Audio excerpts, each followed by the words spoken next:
Hoje eu queria falar com vocês a respeito da divergência jurisprudencial, uma das formas de comprovação ali da divergência jurisprudencial. Nós já falamos nos vídeos anteriores do que vem a ser esta divergência. E eu disse a vocês que não é toda divergência que legitima o cabimento do recurso de revista. E aí, o artigo 896 vem e traz quais são as hipóteses de divergência.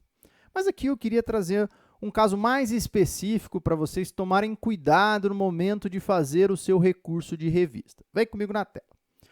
Suponhamos que a gente tenha o seguinte caso. Tenho lá o meu processo, que está aqui, por exemplo, no TRT da 2ª Região, e o TRT da 2ª Região vem e diz, olha, embora os trabalhadores estejam trabalhando em estabelecimentos distintos, eles trabalham num local muito próximo, então eu entendo que tem equiparação salarial.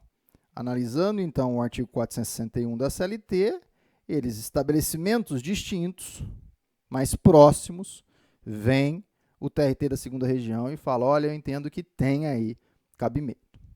Ao invés de você entrar com recurso por violação do próprio artigo 461, você vai apresentar um recurso de revista por divergência. Então, você vai procurar em outro TRT a análise desse dispositivo. E aí você encontra lá no TRT da 7ª Região um acórdão que fala, olha, o artigo 461 ele é expresso no sentido de que se os trabalhadores trabalham em estabelecimentos distintos, ainda que sejam um do lado do outro, não tem equiparação salarial.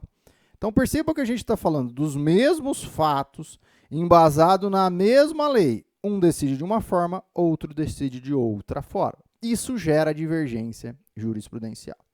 Mas o que eu quero tratar com vocês hoje? Quando você vai fazer a divergência jurisprudencial, e aí se você advoga aqui nessa sistemática, é extremamente importante que você faça esse exercício.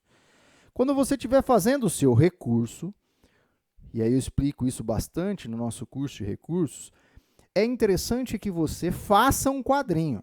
Faça um quadrinho e coloque quais foram os fatos do meu acórdão e quais são os fatos do acórdão paradigma.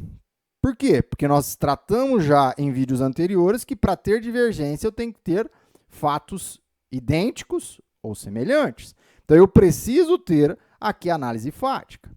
E segundo, eu preciso trazer qual é o dispositivo. Porque só há divergência quando eu saio do mesmo ponto. Então, eu tenho que ter os mesmos fatos e preciso ter aqui qual é o mesmo dispositivo. E aqui o 461. E quando eu vou trazer isso, hoje, o artigo 896, no seu parágrafo 1º-A, ele exige que quando eu faço a divergência, ele coloca a divergência, eu tenho que transcrever o trecho, evidentemente. Então, eu tenho que trazer o trecho da divergência. E o próprio 896, salvo engano, C, ele traz também essa exigência. E aí, como eu tenho que trazer trecho, eu vou trazer a parte do acórdão paradigma que está confrontando com o meu. E aqui é um ponto central que vocês precisam prestar atenção. Quando eu trago este trecho, se eu não trouxer o trecho, não vai ser conhecido no meu recurso.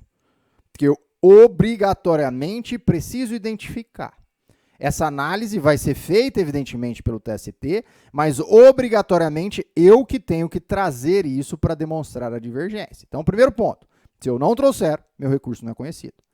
Segundo ponto, se eu trouxer um trecho, esse trecho não pode ser a transcrição integral do acórdão paradigma, que senão você não individualiza aquilo que você está falando que teve confronto, mas também não pode retirar pedaços do acórdão para levar o tribunal a erro. Porque aí você pode pegar só um pedacinho do acórdão, e aí pega só um pedacinho do acórdão e fala, olha, você está vendo? O TRT da 7ª Região decidiu de forma diferente.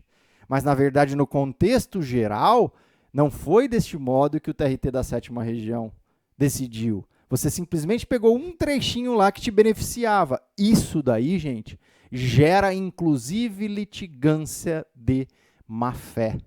Então, você não pode ir lá e retirar só um pedacinho e mudar totalmente o contexto daquele acórdão. E mais, por vezes, quando você vai fazer a divergência, você vai e cita só a ementa. A ementa, às vezes, não traz todos os fatos discutidos ali, não traz o dispositivo que foi discutido. Portanto, como regra, a ementa é inservível para demonstrar a divergência.